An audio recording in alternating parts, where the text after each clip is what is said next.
ম্যানিফেস্টেশনের ক্ষেত্রে যখন আপনি মানি ম্যানিফেস্ট করছেন বা টাকা ম্যানিফেস্ট করছেন, তখন টাকা ম্যানিফেস্ট করার একটা সুন্দর রুলস আছে। অনেক রুলস আছে, তার মধ্যে এই রুলসটা কিন্তু খুবই ইম্পর্টেন্ট। আর সেটা হলো ডোনেশন।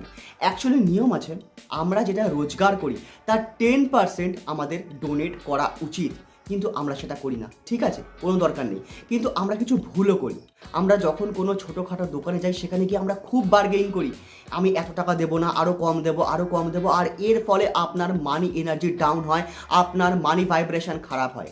এছাড়াও রাস্তায় যখন আপনি কোনো ভিখারি দেখবেন, কোনো মানুষ দেখবেন, আপনার সামর্থ্য মতন আপনি কিছু ডোনেট করুন।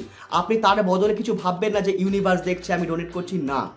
আপনি আপনার মতন ডোনেট করুন। আপনি দেখুন সেই টাকা যখন আপনার প্রয়োজন হবে, যখন আপনার দরকার হবে, দেবদূতের মতন আপনার কাছে কয়েক গুণ বেড়ে ফেরত আসবে। আর এটা ইউনিভার্সের রুলস। আর যে ডোনেট করে না তার কাছে থাকেই না, তার কাছ থেকে বেরিয়ে যায়, কোনো না কোনো কারণে চলেও যায়। আর আপনি যখন প্রত্যেকবার একটা গরিব মানুষের সঙ্গে বার্গেইন করেন না, সেই গরিব মানুষটার মন থেকে যে ভাইব্রেশনটা বেরোয় না টাকার জন্য আর আপনার জন্য, সেটা একদমই ভালো হয় না।